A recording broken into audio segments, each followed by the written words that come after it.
Այո, բարի ուշ Բարև ձեզ, դուք մեզ լսում եք։ Այո, դուք։ Շատ լավ ենք լսում։ Вас почти уже видно։ Դե պատմեք տղաների ձերբակալության վերաբերմունքը ձեր, ընդհանուր երկրին կատարվողին ձեր վերաբերմունքը, ինչու եք նայում այս հաղորդումը, ինչու եք մասնավորապես այս պահին նայում ինձ եւ Վարուժանին Գեղամյան, գոհ եք, դժգոհ եք, ինչ առաջարկներ ունեք, որտեղ մեզ իրականում մեր եթերին միշտ այնպես զուգադիպում է, որ շատ հետաքրքիր առաջարկներ են անում հյուրերը։ Խնդրեմ։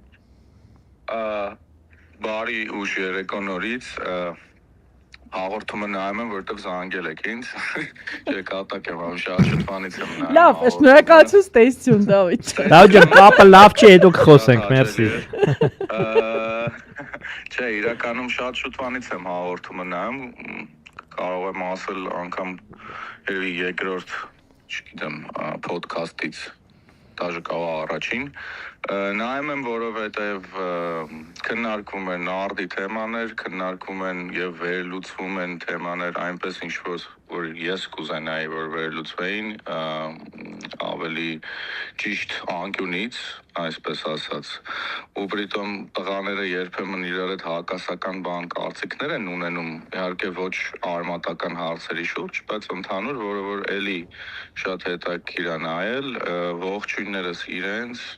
ողջույններս բոլոր քաղբանտարկյալներին, համբերություն իրանց, բոլորի գործը բաց է այդ քաղաքական է, այդ ակնհայտ է, ինչ որ նոր բան չեմ ասելու հիմա ես, չեմ կարող ավել ասել, քան համբերություն իրանց, որովհետև այսօր մեր նման մտածող մարդիկ բոլորն էլ կարող էին իրանց տեղում լինել, բայց իրանք են ինչ որտեղ մեր տեղը ընդեղ նստած ու դրա համար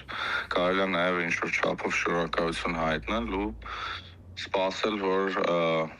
կփոխվի ինչ-որ մի բան մեր բոլորիս ջանքերով։ Հայաստանում տեղի ունեցողի մասին կարող եմ միայն ցավագին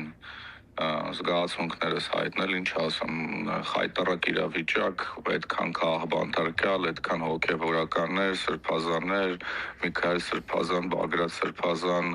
ներողություն եմ խնդրում բոլորի անունը պարզապես հիմա չեմ հիշում, չեմ կարող տալ, այդքան քաղբանտարկյալ երբևիցե չի եղել Հայաստանում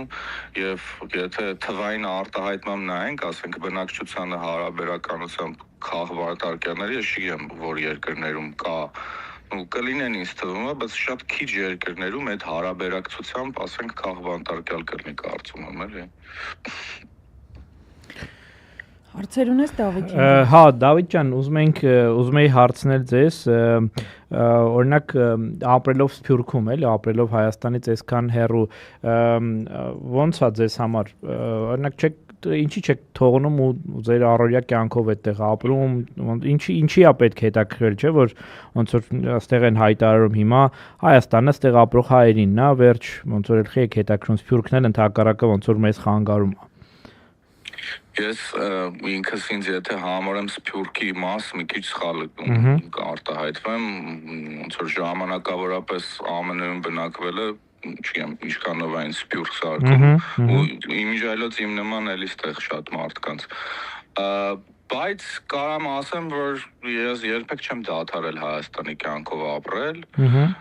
ոնց որ առավոտը սկսվում է Հայաստանի մասին նորություններով, երեկոս ավարտվում է Հայաստանի մասին նորություններով, այդ ընթացքում աշխարհի մասին նորություններով եւ միշտ ես ինձ Հայաստանի մաս եմ ավելի շատ համարել, քան ԱՄՆ-ի կամ չգիտեմ Եվրոպայի երկու տեղն էլ ապրել եմ։ Իսկ պլաններ գալու Հայաստանում նորից վերահաստատվելու կան, չէ՞։ Այո, իհարկե կան, այո, իհարկե մենք չենք լքել երկիրը, մենք պարզապես մենք ասելով, ես իմիջիայլոց ասում եմ, մեր ընկերների մասին եմ ստեղ խոսում, էլի, այդ որ մենք ասում եմ, իմ մասին չեմ դեմքով խոսում, այո, մենք բոլորս էլ գրեթե պլանավորում ենք այս կամ այն ժամանակահատվածում վերադառնալ, դե այցելությունները կան, կապը կան, մարդիկ կան, չենք կտրվել կրկնվեմ, այո։ Այո, դուք բոլոր իմաստներով Հայաստանի առաջին ճակատն եք, դուք եք առաջին շատ դեպքերում հարվածը ձեր վրա ստանում, դա համար մենք էլ մեր կողմից ձեզ ենք մաղթում ամրություն, պնդություն, հաստատակամություն ու ձեր աջակցությունը բոլոր իմաստներով, նույնիսկ ուղղակի մեկ խոսքը, մեկ զանգը իմացեք, որ այդտեղ ապրող ցանկացած ազգային մարդու, իսկ դա մեծամասնությունն է կազմում Հայաստանի բնակչության, դա շատ կարևոր է։ Դրա համար շնորհակալություն ձեզ եւ վստահ եմ, որ առաջիկայում միայն լավ լուրերի շուրջ ենք հավաքվելու։ Հուսով եմ, ձեզ էլ եմ շնորհակալ, որ տղաներին նման մեծ հաջողությամբ, այսպես ասած, օգնում եք, փոխարինում եք, չգիտեմ, երկուսդ էլ շատ լավ պրոֆեսիոնալ մարդիկ եք։ Անժելային ճիշտ ասած անձնապես եմ ճանաչում, հիմա պրոստը երկար Մի վարքան հələ։ շփենք։ Ահա։ Ճիշտ է ասում։ Հա։ Նոր։ Ոնց է։ Դե ուզում եք դուք խոսացեք, մենք լսում ենք Դավթին եւ Անժելային։ Լավ, ցավոտ Վարուժան ջան, քեզ էլ Անժելային շատ հարգում եմ, շատ սիրում եմ, պրոֆեսիոնալ մարդ, չգիտեմ, չեմ ուզում իմացած գովքդ կապեմ, Անժան, բայց իմացի որ եթերից հետո խոսա։ Ավեջան, ինչ ասում եք համամիտ եմ։ Վարուժան ջան, քեզ էլ շատ մեծ կոմպլիմենտար խոսքեր ես ընդունի, քո նման պրոֆեսիոնալ մարդ, մասնագետ իր գործի, կիրթ, ինտելիգենտ, չգիտեմ։ Մերսի, եղբայր ջան, շնորհակալ եմ։ Տենց էլի։ Շնորհակալ եմ։ Ապրեք շատ։ Մերսի ջանս։ Sorry, որ այդպես ուշ նայեցի նկարին։ Դուք չէի ջոկելու մետ ենք խոսում։ Լավ տեսք ունեք։ Մերսի։ Շո գնացինք դալշը եթերի։ Հաջողություն։